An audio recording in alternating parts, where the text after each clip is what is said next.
Assalamu alaikum viewers and welcome back to my channel Study Law with Bushra.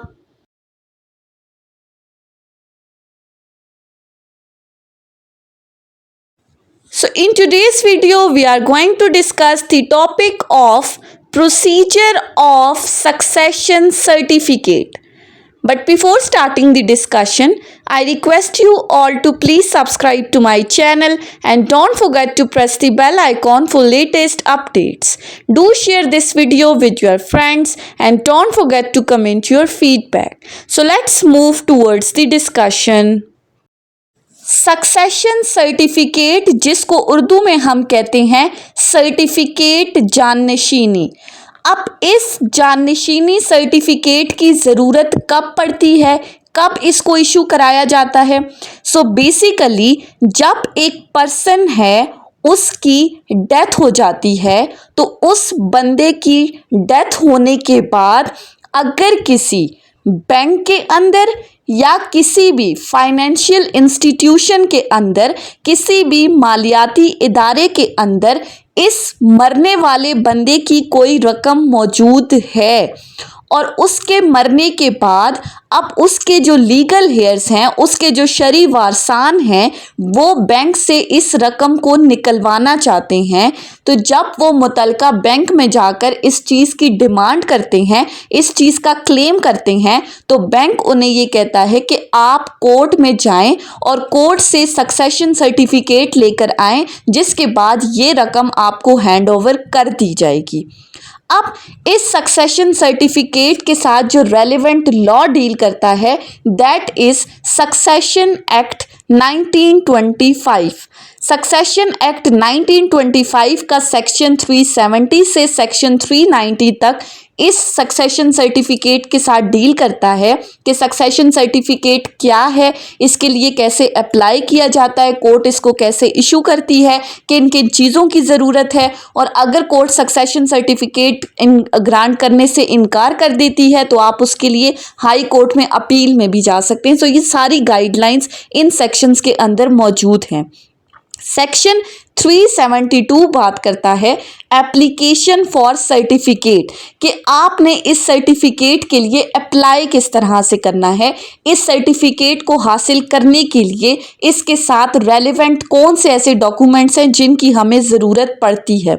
तो सबसे पहली चीज़ है death certificate. जो मुतवफ़ी है उसका डेथ सर्टिफिकेट वो आपने अपनी इस एप्लीकेशन के साथ लगाना है। इस एप्लीकेशन का बाकायदा एक फॉर्मेट मौजूद है और आपको इजीली प्रिंटिंग शॉप से ये मिल जाता है। उसके अंदर लिखा होता है कि मुतवफ़ी का नाम क्या था, उसके मरने की वक्त उसकी रिहाइश कहाँ पे थी, उसके शरई वारसान कौन कौन से हैं, किस चीज़ से मुतल्लिक आपको ये सक्सेशन सर्टिफिकेट चाहिए, यानी कि रकम कहाँ पर मौजूद है, कहाँ से आप रकम निकलवाना चाहते हैं। सो वो एप्लीकेशन में तमाम डिटेल्स मेंशन करके उसके साथ आपने इस मरने वाले का डेथ सर्टिफिकेट अटैच करना है।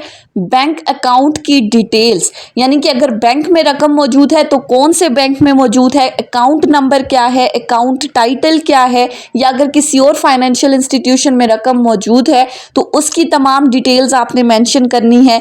इसी तरह इस मुतवफ़ी के जितने भी लीगल हेयर्स हैं, यानी कि जो इसके शरई वारसान हैं, उनकी डिटेल्स आपने लगानी है कि कौन कौन इसके शरई वारिस हैं।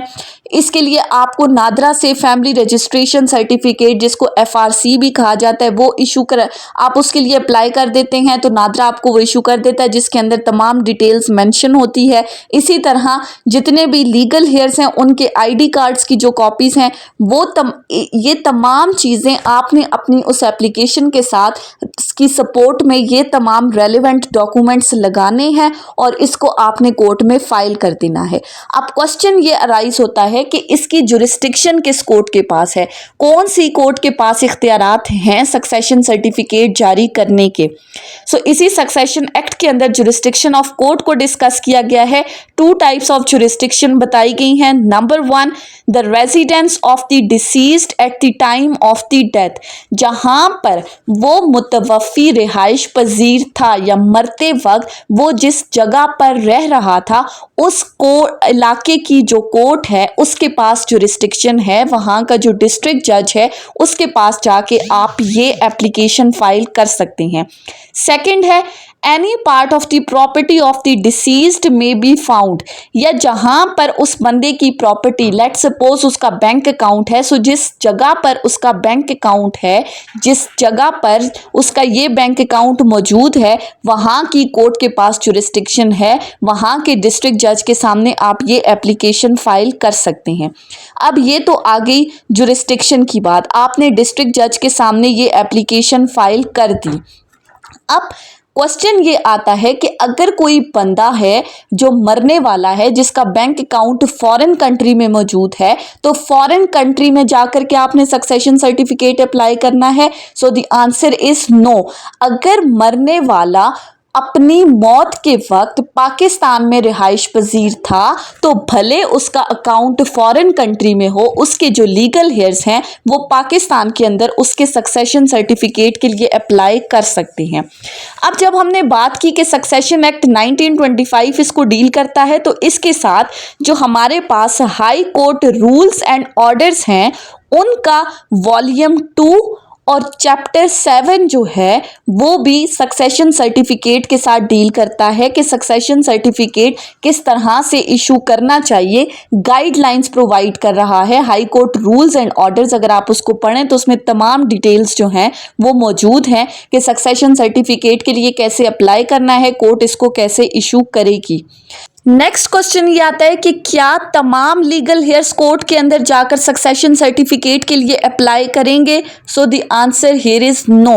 क्यों? क्योंकि इस पर सुप्रीम कोर्ट की एक एपेक्स कोर्ट की जजमेंट है 2018 SCMR पेज 762।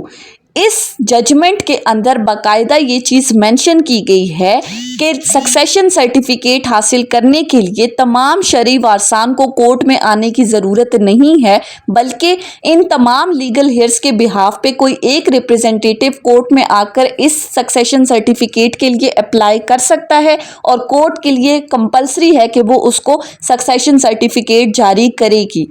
अब तमाम लीगल हेयर्स के बिहाफ पे उनका एक रिप्रेजेंटेटिव कोर्ट में आया, उसने डिस्ट्रिक्ट जज के सामने एप्लीकेशन फाइल कर की तो कोर्ट का क्या प्रोसीजर है, कोर्ट क्या प्रोसीजर अडॉप्ट करेगी? फर्स्ट 2 हियरिंग्स के अंदर नोटिस किए जाएंगे, उसके बाद अखबार इश्तिहार होगा, अखबार इश्तिहार होने के बाद फिर इन लीगल हेयर्स की स्टेटमेंट जो है वो रिकॉर्ड की जाएगी। स्टेटमेंट रिकॉर्ड होने के बाद फिर कोर्ट बाकायदा इनको सक्सेशन सर्टिफिकेट जारी कर देगी। इसके साथ कोर्ट आपसे कुछ श्योरिटीज़ भी डिमांड कर सकती है, वो श्योरिटीज़ आपने कोर्ट में सबमिट करानी है। उसके बाद आप ये सक्सेशन सर्टिफिकेट अपने उस मुतलका बैंक या मालियाती इदारे के सामने पेश करेंगे और फिर वो उस बैंक के अंदर या उस मालियाती इदारे के अंदर मुतवफ़ी की जो भी रकम मौजूद है वो आपको इस सक्सेशन सर्टिफिकेट की बेसिस पे हैंड ओवर कर देगी। सो ये थी हमारी आज की डिस्कशन सक्सेशन सर्टिफिकेट से रिलेटेड कि सक्सेशन सर्टिफिकेट की ज़रूरत क्यों पड़ती है, कब इशू किया जाता है, कोर्ट कैसे इशू करती है, इसके लिए एप्लीकेशन के साथ किन किन डॉक्यूमेंट्स की ज़रूरत है, कोर्ट में आपने किस तरह से अप्लाई करना है, किस कोर्ट के पास जुरिस्डिक्शन है। So that's all about today's lecture. I hope कि आपको ये लेक्चर समझ में आया होगा अगर आपने इस वीडियो को अटेंटिवली सुना है तो। अगर आपको ये वीडियो अच्छी लगी है तो इस वीडियो को लाइक करें, कमेंट करें और चैनल को ज़रूर सब्सक्राइब करें। Thank you so much for watching this video. Till then अल्लाह हाफिज़।